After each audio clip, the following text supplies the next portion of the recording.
Olá pessoal, sejam bem-vindos. Por gentileza peço que já deixe o seu like para o YouTube indicar esse vídeo para outras pessoas e ajudar no crescimento deste canal, e bora pro vídeo. Hoje iremos abordar um tema de um caso ainda não solucionado que abalou nosso país, foi aquele ocorrido na Boate Kiss, um crime, cujos envolvidos continuam impunes e circulando livremente pelas ruas, enquanto centenas de famílias foram destruídas, jovens tiveram seus sonhos arruinados, tiveram sua vida ceifadas daquela forma injusta e brutal, por pessoas que tiveram ou ainda têm facilidades jurídicas e burocráticas para se sentirem impunes e fazerem o que bem entendem. Essa é a visão atual da maioria dos brasileiros. E vamos aos fatos.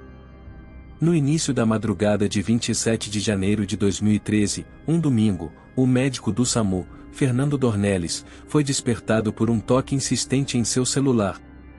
Quando atendeu, seu colega de trabalho, Dr. Pedro Copete, estava do outro lado da linha, exigindo insistentemente para que ele fosse até o hospital, alegando que havia acontecido um incêndio de largas proporções na Boate Kiss. Depois de uma semana sem incidentes, aquele chamado parecia surreal, soava como um pesadelo, mas a realidade era ainda mais assustadora dentro da boate. Quando Dornelles chegou na frente da boate, uma multidão se aglomerou, incluindo bombeiros, policiais, colegas do SAMU e civis. A fumaça cinza densa cobria praticamente toda a estrutura da boate. Gritos de dor e pedidos de socorro ecoavam de todos os lados, pessoas desesperadas procurando por conhecidos.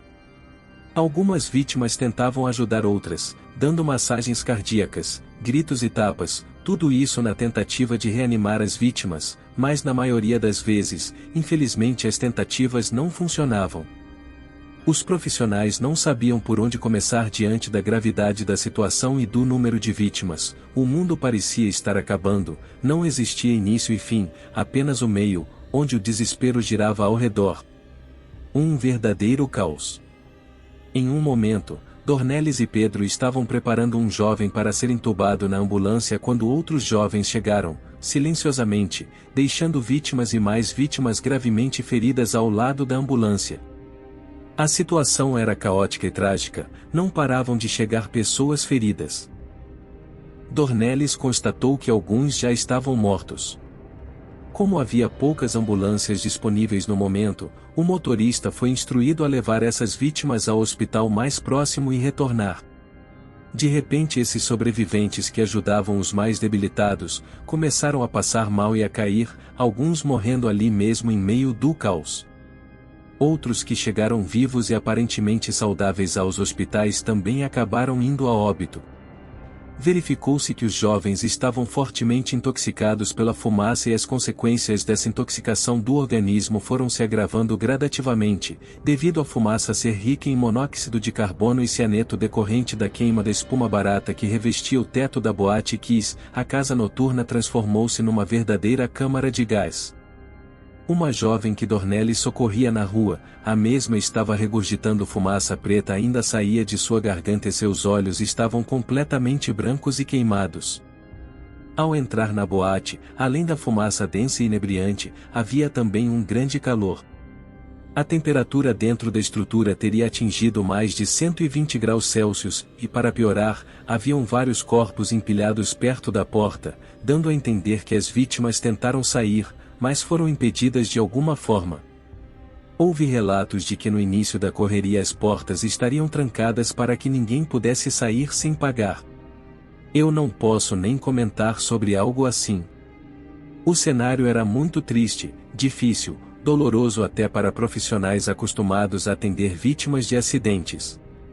Todos os corpos tiveram que ser removidos para que as equipes chegassem no interior da boate. Por dentro estava muito quente e a visibilidade era praticamente nula. O sargento-chefe dos bombeiros, Robson Miller, relatou que, ao receber a ligação, não achou que a gravidade fosse daquela proporção.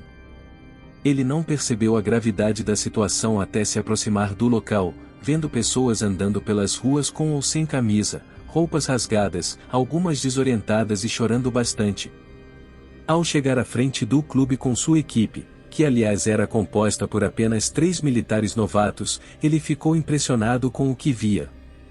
Quando perguntou sobre quantas pessoas ainda estavam lá dentro, o sargento não ficou satisfeito com a resposta. Foi então informado que era o dobro do que está aqui fora. Ele sabia que o clube era pequeno e não devia haver tanta gente. O sargento então reuniu sua equipe e se virou com o que tinha naquele momento. Os reforços foram imediatamente solicitados. Outra cena que incomodou muito o sargento Miller foi quando ele conseguiu acessar o interior da boate. Isso só foi possível usando um tanque de oxigênio. Número de mortos pelo chão da boate foi chocante. Ao entrar em um dos banheiros, a cena era ainda mais assustadora. Os jovens tentaram escapar pela janela. Mas como estava trancado, não havia tempo e nem chance de conseguirem. A fumaça já havia penetrado em seus pulmões, minando vagarosamente suas forças e por fim, suas vidas. Haviam muitos corpos em ambos os banheiros. O pesadelo continuava na manhã seguinte. Os dias seguintes não acalmaram a situação, muito menos aliviaram a dor. Muitas pessoas que moravam em outras cidades começaram a vir a Santa Maria, perguntando onde estavam seus filhos, netos, parentes, amigos. Infelizmente, na maioria das vezes as notícias eram as piores que se poderia imaginar. Como o número de mortos era tão alto, a maioria dos corpos foi levado para o ginásio municipal, onde muitas pessoas foram procurar por amigos e parentes. Mas o que aconteceu para iniciar o incêndio? A banda gurizada fandangueira animava os jovens no palco. Em algum momento da apresentação, o cantor Marcelo dos Santos acionara um sinalizador, como os usados em emergências em alto mar. O problema é que o teto da boate era feito de espuma acústica de baixo custo, inflamável e altamente tóxica. O fogo se espalhou rapidamente, mas a fumaça causada pelo fogo impossibilitou que alguém visse ou respirasse dentro do ambiente. Para complicar ainda mais as coisas, naquela noite havia quase o dobro de pessoas que o local permitia. Acho que o clube estava limitado a 600 pessoas, mas naquela festa havia quase 1.100. Como os proprietários permitiram a superlotação? Esta é uma das perguntas que se faz até hoje. Mediante a toda a euforia causada pelo incêndio, muitas pessoas foram em direção à única saída de emergência do estabelecimento, porém a mesma estava trancada. As janelas do banheiro, como eu disse, estavam trancadas, assim como a porta da frente. Tanto que esses foram os locais onde mais corpos foram encontrados. 10 anos após a tragédia, nenhum dos envolvidos foi devidamente julgado e condenado. Os sócios donos da boate, são eles, Elisandro Spor, e Mário Hoffman, o vocalista da banda Marcelo de Jesus dos Santos e o produtor e assistente de palco Luciano Bonilha Leão, chegaram a ser presos provisoriamente, decretados em janeiro de 2013, a pedido do Ministério do Estado da Administração Pública. Em março do mesmo ano, a prisão temporária foi convertida em prisão preventiva. Além dos citados, mais 2 também foram acusados de fraude e perjúrio, 2 homens do Corpo de Bombeiros, ex-sócio da Kiss que eram também funcionários do pai de Elisandro. Em dezembro de 2021, os 4 principais responsáveis pelo incidente foram julgados e condenados a penas de 18 a 22 anos de prisão. No entanto, a sentença foi anulada pelo Tribunal de Justiça do Rio Grande do Sul, que alegou descumprimento de regras na formação do Conselho de Segurança.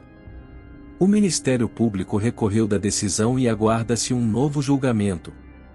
A tragédia foi resultado de uma corrente de erros, incluindo a superlotação, o uso de sinalizadores pela banda, material inadequado para a acústica da boate, falta de preparo de profissionais, e falta de fiscalizações adequadas.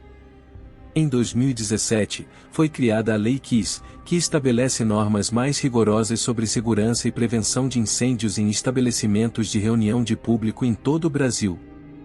Embora tardia, a lei exige dos empresários do setor maiores investimentos na segurança das pessoas. O que podemos concluir é que infelizmente se a pessoa tiver dinheiro e influência, consegue-se tudo o que quiser, ela passa a ter poder. Existem determinadas situações que devem ser resolvidas a caráter de urgência, senão o caso literalmente esfria e acontece isso que estamos presenciando. Hoje em dia as vítimas são vistas apenas como talões, é o nome que se dá quando um corpo dá entrada no IML, ele vira apenas um documento, o que se era amado e querido por uma família, parentes e amigos, agora é tratado aos olhos da justiça como um nome escrito numa folha. Toda a sensibilidade foi perdida, toda aquela tristeza, aquele baque, aquela raiva que a população ficou com todos os organizadores e responsáveis por essa tragédia, que aos poucos foram afagados pelo tempo agora só perpétua apenas nos corações dos pais, mães, parentes e amigos. Graças à nossa justiça vagarosa, letárgica e muitas vezes vendida, conduzidas por pessoas que acham que estão acima do bem e do mal, conseguiram de forma perversa congelar uma tragédia com 242 jovens mortos, 242 famílias destruídas, e qual o retorno da justiça? Nenhum. Isso justifica o parafraseado, todo dia, a mesma noite. Mais detalhes sobre o caso podem ser encontrados no livro, Todo Dia a Mesma Noite, a história não contada da Boate Kiss, de Daniela Arbex. Também uma minissérie disponível no Globoplay intitulada Boate Kiss, a Tragédia de Santa Maria. Se caso queira assistir pela Netflix, busque a minissérie intitulada Todo Dia, a Mesma Noite. Se gostou, curte e deixe sua opinião aí nos comentários.